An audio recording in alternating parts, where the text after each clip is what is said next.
The fateful dinner. The sun set over the city, casting a warm orange glow on the bustling streets. At a luxurious corner of the city, a large restaurant named Brian's Fine Dining shimmered with opulence. Outside, a row of high-end cars lined the sidewalk. And inside, tables draped with crisp white linens and wine glasses glittered in the candlelight. Brian, the restaurant's owner, stood behind the reception desk, scrutinizing everything with watchful eyes. He was a middle-aged man with a cold demeanor, neatly trimmed hair, and a tailored suit. What many disliked about him wasn't his polished exterior, but the deep-seated racism that drove his decisions. To Brian, not everyone deserved to walk through the doors of his establishment. And he had often made this clear through his actions. That evening, a couple walked into the restaurant. Michael and Jessica, both dressed in elegant attire, exuded an air of sophistication. Michael wore a perfectly tailored black suit, while Jessica was stunning in a long red gown that made her stand out. They entered with smiles on their faces, clearly ready to celebrate a special occasion. "Good evening," Michael said politely as they approached the reception desk. "We have a reservation for two. Tonight is our 10th wedding anniversary." Brian glanced at them, and a flicker of displeasure crossed his face. His eyes lingered on their dark skin, and his demeanor quickly shifted to irritation. Without caring who they were or what they were celebrating, Brian decided in an instant that they didn't deserve to dine in his restaurant. "I'm sorry," Brian said coldly. "We don't have any open tables. The restaurant is fully booked." Michael raised an eyebrow, momentarily surprised. He knew he had made the reservation in advance and had received confirmation. He glanced around the dining room, noticing several empty tables. "I believe we made a reservation. And it looks like there are plenty of open tables." Brian scowled but remained firm. "We don't serve people like you," he muttered under his breath, just loud enough for them to hear. Jessica squeezed Michael's hand, her eyes clouded with sadness. She had faced discrimination before, but she hadn't expected it on a night meant to celebrate a decade of their marriage. Michael took a deep breath, maintaining his composure. "Thank you. We'll leave," Michael said calmly, with his hand still gripping Jessica's. He turned and walked out of the restaurant, leaving Brian watching them with a smug expression. The secret plan. Weeks passed after the incident at the restaurant, and Brian continued to run Brian's Fine Dining without a care in the world. His self-righteous attitude, bolstered by his sense of superiority, continued to alienate customers he deemed undesirable. However, little did anyone at the restaurant know, the man Brian had dismissed so rudely that night was not an ordinary person. Michael sat in his office on the top floor of one of the city's towering skyscrapers, gazing out the window with a thoughtful expression. He was a successful businessman, the founder of a nationally renowned chain of restaurants, something no one at Brian's establishment was aware of. But after the incident at the restaurant, Michael had made a firm decision not to let it go. "I think it's time we made some significant changes," Michael said to his trusted associate, David. "Brian's Fine Dining may not be a major competitor, but what happened there crossed a line." David nodded, fully aware of Michael's intentions. "You're planning to buy out Brian's chain, aren't you?" Michael chuckled, his smile filled with determination. "Exactly. And I want it to be a lesson for him, about respect and fairness." The fall of a mask. A few weeks later, Brian remained blissfully unaware of the storm brewing behind the scenes. His restaurant ran as usual, with the same arrogance and discrimination guiding his actions. Brian prided himself on his establishment, never imagining that someone like Michael, the man he had so rudely dismissed, could pose any threat to his business. On a bustling Saturday evening, as the restaurant buzzed with activity, Brian stood at the reception desk, overseeing everything like a king surveying his kingdom.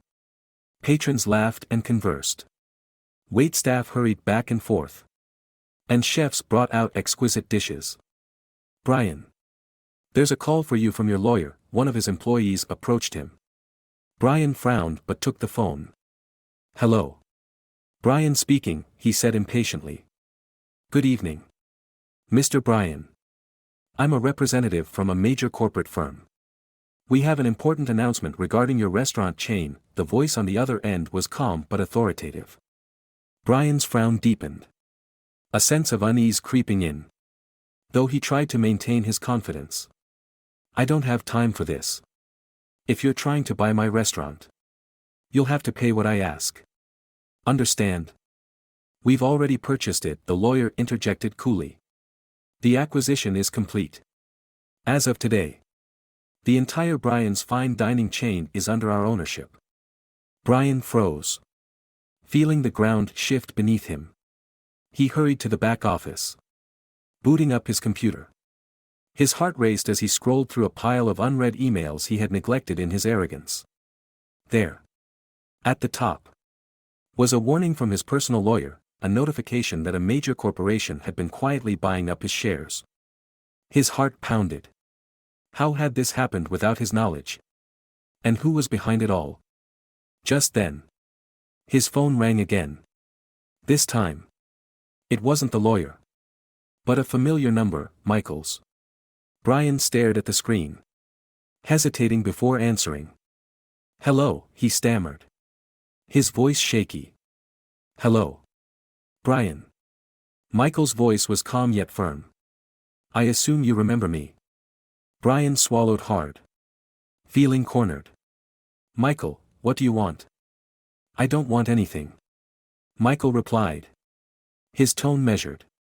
In fact, I already have everything I need. I just wanted to let you know that when you turned my wife and me away that night, you weren't just turning us away. You rejected an opportunity to learn. To grow. And to change. Brian gasped for breath. Searching for something to say. But the words caught in his throat. He knew there was nothing left to say. Michael was the one who had quietly bought out his restaurant chain. And now. Brian had lost everything he once prided himself on. I didn't realize, Brian stammered weakly. I didn't think.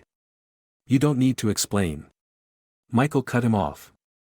Your actions spoke for themselves. But I'm not here to gloat. Instead, I'm going to turn this place into a symbol of equality and respect. This restaurant will welcome everyone. Regardless of race or social standing. Brian collapsed into his chair. Feeling as if the walls were closing in around him. Michael hadn't just taken his restaurant, he had stripped him of his pride. Forcing him to confront the harsh truth that his own racism had led to his downfall. What will happen to me? Brian asked. Fear creeping into his voice. I'm not the one who decides your fate. Michael responded. But you'll have to face the consequences of your actions. People like you. With your arrogance and prejudice. Have no place in this world anymore. The call ended. Leaving Brian alone in the dimly lit office. He stared blankly around the room. Feeling trapped by the very walls that had once symbolized his power and wealth. A new beginning.